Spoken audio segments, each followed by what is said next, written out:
모든 사람에게는 누구에게나 어려움이 있습니다. 과거에 이미 어려움을 겪은 분들도 있을 것이고, 현재 어려움 가운데 있는 분도 있고, 앞으로 어려움을 겪을 분들도 있을 것입니다. 어려움은 누구에게나 있는 것입니다. 살다 보면 모든 가정에 어려움이 있고 모든 사업에 어려움이 있습니다. 아무 어려움이 없이 세상을 살 수는 없는 것입니다. IMF 때 우리나라에 경제적인 어려움을 피해서 이민 가는 분들이 있었습니다. 제가 아는 이분은 캐나다로 이민 갔습니다. 그러나 거기에는 어려움이 없었을까요? 그곳이 여기보다 조금 더 나을 수는 있을 것입니다. 그러나 거기에도 어려움이 있습니다. 누구에게나 어려움은 피할 수 없는 것입니다.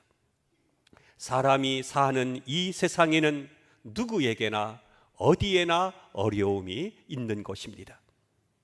무슨 일이든지 성공하려고 하면 거쳐야 되는 어려운 과정이 있습니다. 넘고 극복해야 될 높은 산이 있습니다. 건너야 될 바다가 있습니다. 그런데 어려움이 올 때 사람들은 충격을 받기도 하고 피해를 입기도 하지만 어려움을 잘 극복한 사람들도 많습니다. 어려움을 잘 풀어가는 사람들이 있습니다. 어려움을 통해서 오히려 더 크게 성장하는 사람들도 있습니다. 그러나 대체로 많은 사람들이 어려움이 오게 되면 낙심하고 좌절하고 절망하게 됩니다. 어떤 남편이 가정에 어려움이 생기자 부인에게 자살하자고 했습니다. 그때 부인이 여보 조금만 참읍시다. 또 참다 보면 좋은 날도 올 것입니다. 이렇게 말했으면 좋았을 것인데 둘이 함께 자살하고 말았습니다. 그러나 그와 똑같은 어려움이 왔지만 잘 이겨낸 사람들이 있습니다. 어떤 분은 사업에 크게 부도가 나자 집이 남에게 넘어가고 전셋집 얻을 돈도 없었습니다. 그때 남편이 부인에게 같이 죽자고 했지만 여보 우리 죽을 힘으로 다시 한번 삽시다 이렇게 말했습니다. 사람이 죽으려고 하는 각오로 산다고 하면 왜 길이 없겠습니까? 이 부부는 암사동에서 과일 가게를 하며 열심히 살았습니다. 그래서 가난이 해결되었습니다. 문제가 해결된 것입니다. 자살하자고 했던 남편은 집사님이 되고 남편의 자살을 막았던 부인은 권사님이 되고 이들 아들 두 형제는 대학원까지 나와서 얼마나 잘 살고 있는지 모릅니다.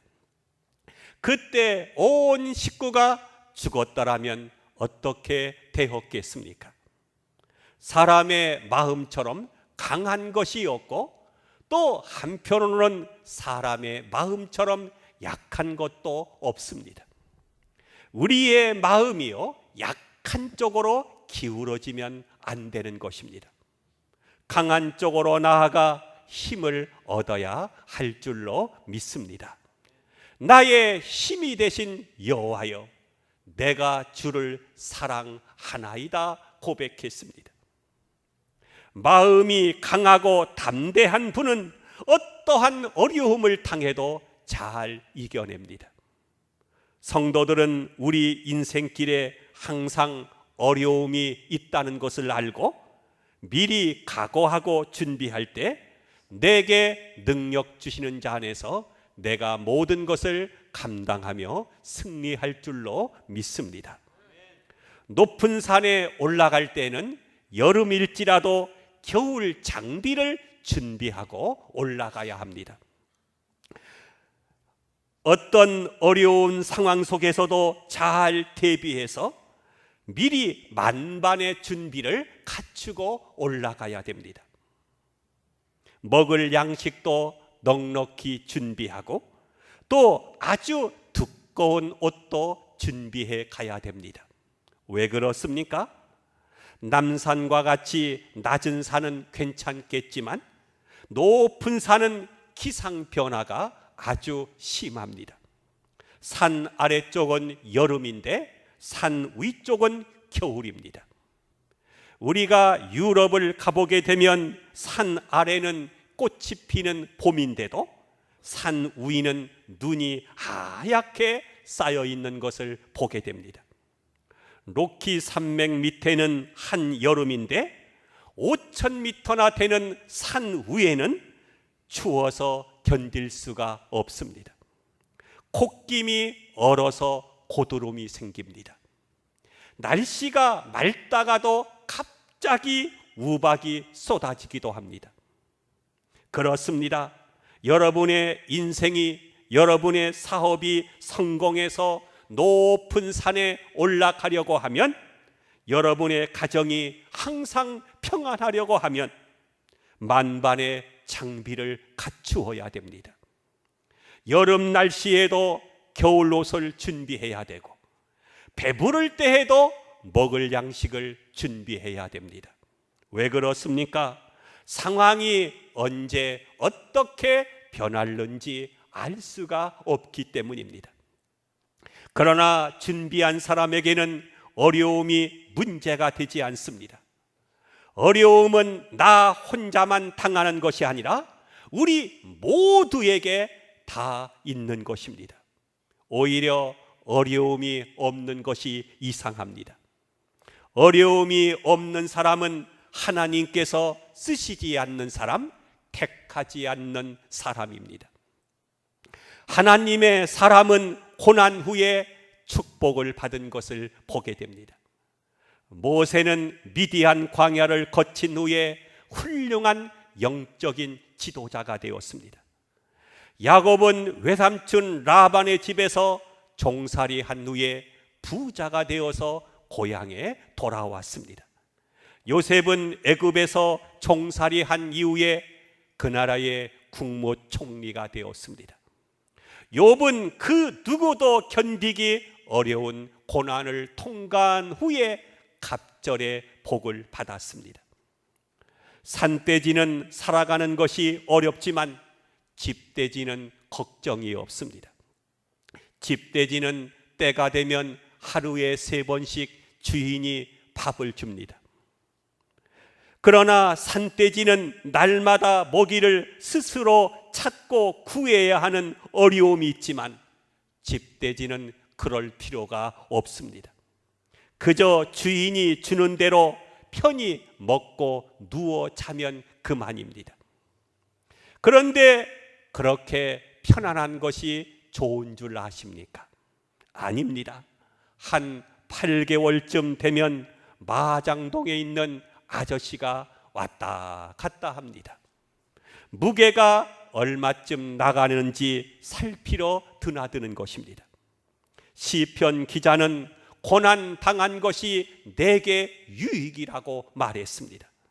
하나님께서 쓰시는 사람, 하나님께서 영광 받으실 사람에게는 어려움이 있는 것입니다. 왜 그렇습니까? 인간이라고 하는 것은 어려움을 통해서 성장되고 성숙되어지기 때문입니다. 어려움을 통해서 우리가 단련되어지는 것입니다.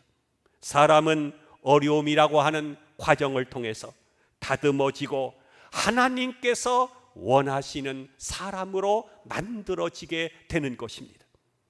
하나님의 자녀에게는 먼저 고난이 오고 그 다음에 축복이 옵니다. 여러분이 음식을 먹을 때에도 단 것을 먼저 먹게 되면 맛이 없습니다. 예를 들어서 달콤한 사탕이나 감주를 먼저 먹고 나서 수박을 먹으면 수박이 맛이 없습니다. 음식은 어떻게 먹어야 하는 것입니까? 처음에는 달지 않은 것, 맛이 강하지 않는 것부터 먹어야 됩니다. 차도 꿀차를 먼저 먹고 난 다음에 커피를 마셔보십시오. 써서 먹을 수가 없는 것입니다. 어떻게 먹어야 하겠습니까?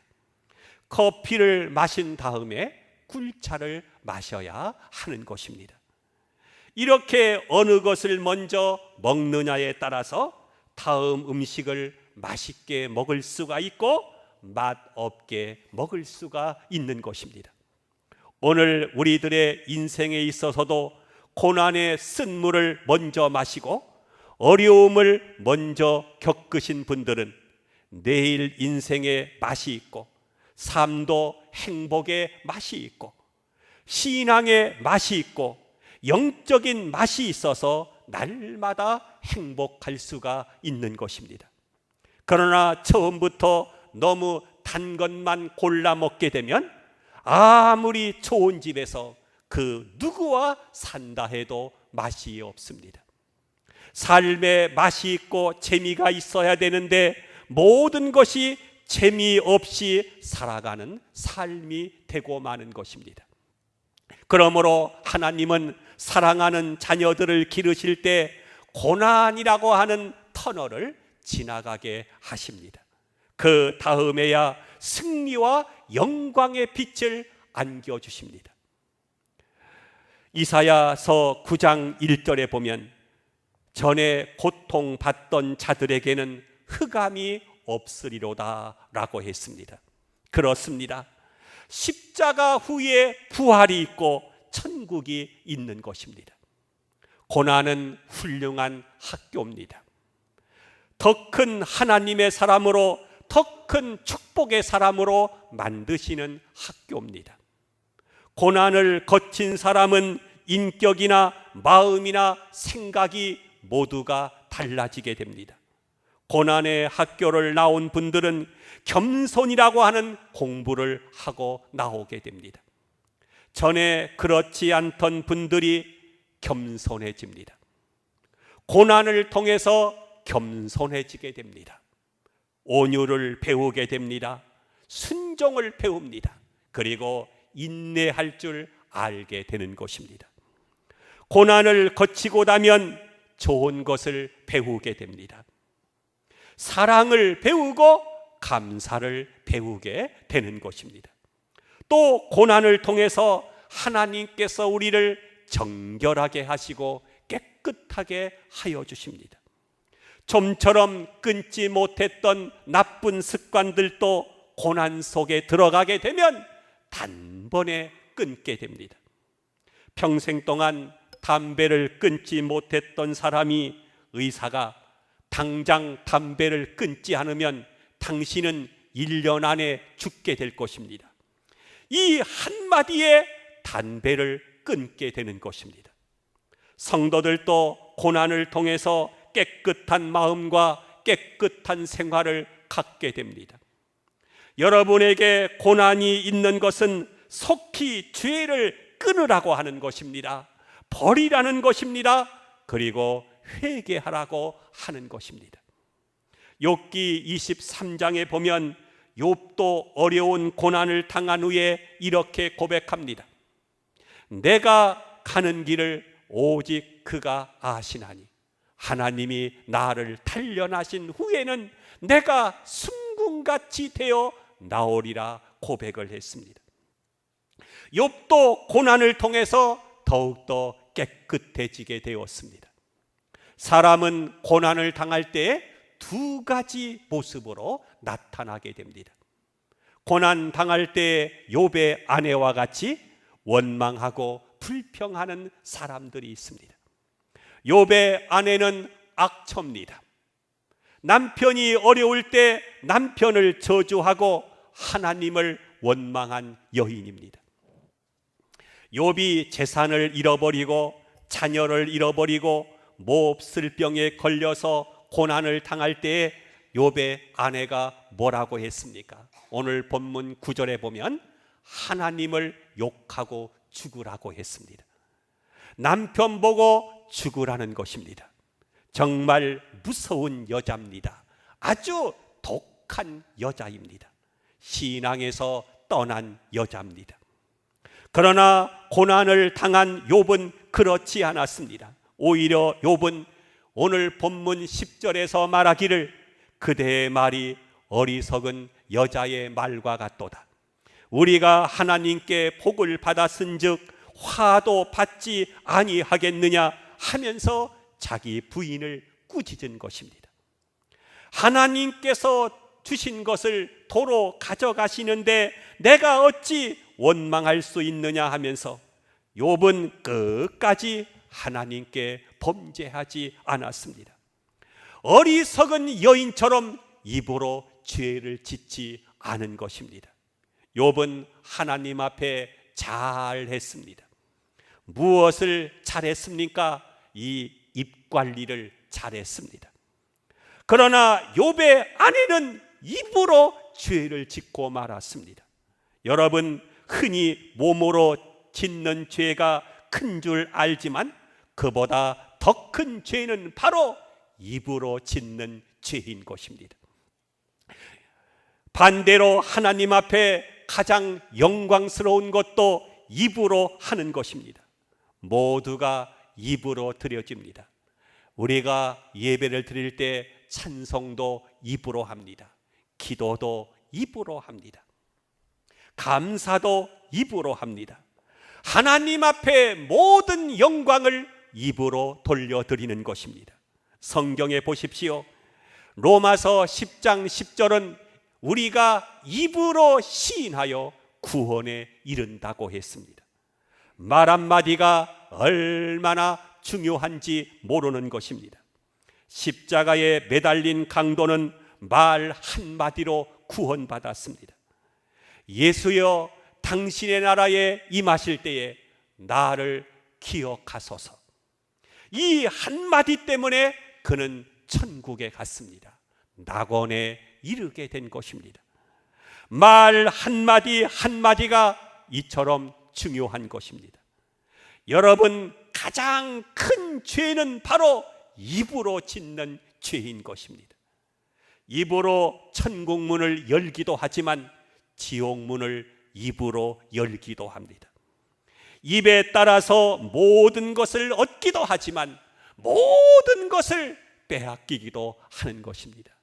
우리나라 속담에도 보면 말 한마디로 천냥빚을 갚는다고 하지 않았습니까? 아르바이트라고 하는 사람은 말하기를 불평과 잔소리 한마디 한마디는 당신의 가정에 무덤을 한 삽씩 한 삽씩 파는 것과 같다라고 말했습니다. 큰 댐도 작은 구멍 하나에 무너지듯이 여러분의 모든 축복도 말 한마디 때문에 입 관리를 잘못해서 빠져나가게 되는 것입니다. 입만큼 많은 죄를 짓는 것도 없고 입만큼 많은 축복을 불러드리는 것도 없는 것입니다. 늘 불평하고 헐뜯는 사람이 성공하는 법이 없습니다. 성공하는 사람은 무엇보다도 입을 잘 관리하고 조절할 줄 알아야 하는 것입니다. 여러분, 입이 중요합니다. 시편 37편 7절에도 여호와 앞에 잠잠하고 참고 기다리라. 자기의 길이 형통하며 악한 꾀를 이루는 자 때문에 불평하지 말지어다 라고 했습니다. 잠잠하라는 것입니다. 그래서 욥은 잠잠했습니다. 그 대신 하나님 앞에 기도하면서 하나님만 의지했습니다. 예수님의 생애는 어떠한 삶이었습니까? 주님은 잠잠한 생애를 사셨습니다. 이사야서 53장 7절에 보면 그가 곤욕을 당할 때에도 그의 입을 열지 아니하였으며 마치 도소장으로 끌려가는 어린 양과 털 깎는 자 앞에서 잠잠한 양같이 그의 입을 열지 아니하였도다 라고 했습니다. 어려움을 당할 때 그 어려움을 푸는 열쇠가 무엇입니까? 여러분, 어려울 때일수록 기도하고 감사의 말을 하고 믿음의 말을 하고 하나님을 영화롭게 하는 사람은 그 어떠한 어려움도 이겨나갈 수가 있는 것입니다. 어려움을 푸는 열쇠가 무엇입니까? 바로 욕과 같이 입을 잘 관리할 줄 알아야 하는 것입니다. 어려움 가운데 더 큰 어려움을 당하는 이유가 어디에 있습니까? 입을 잘 관리하지 못했기 때문인 것입니다. 하나님의 축복은 입에 따라서 축복문도 열고 지옥문도 열리는 것입니다. 천국을 몸으로 갑니까? 입으로 시인하며 가는 것입니다. 지옥은 누가 갑니까? 입으로 안 믿겠다고 하고 입으로 원망하는 사람이 가는 것입니다. 입으로 모든 것을 불러드리기도 하지만 모든 것을 내어 쫓기도 하는 것입니다. 성도 여러분, 이 세상에 사는 사람은 누구에게나 다 어려움이 있습니다. 가정에도 어려움이 있습니다. 사업에도 어려움이 있습니다. 내 가정만 어려움이 있는 것 같이 보이지만 그 가정 속에 들어가면 어느 가정에게나 어려움이 있고 기도의 제목이 있는 것을 알게 됩니다. 어떤 분은 고생 안 하고 할 수 있는 사업이 있는가 묻는 사람이 있습니다. 교회 생활 뒤에서 구경만 하려고 하면 몰라도 뿌리를 내리고 믿음 생활 잘 하려고 하면 누구에게나 어려움이 있고 시험이 있습니다. 시험이 있나 없나를 살피는 사람은 영원히 신앙의 집을 지을 수 없고 세상에서도 승리할 수가 없는 것입니다. 높은 산은 아무에게나 주어지지 않습니다. 누구에게나 올라가도록 허용되지 않습니다. 욥처럼 어려움을 당할지라도 잠잠히 참고 견디고 기다리는 사람이 행복의 문, 정삭의 문, 축복의 문에 이르게 되는 것입니다. 사랑하는 성도 여러분, 여러분에게 어려움이 있으십니까? 잘 이겨나갈 수 있기를 바랍니다. 여호와 하나님께서 여러분 곁에서 새 힘을 주실 것입니다. 나의 힘이 되신 여호와여, 내가 주를 사랑하나이다. 기도하겠습니다.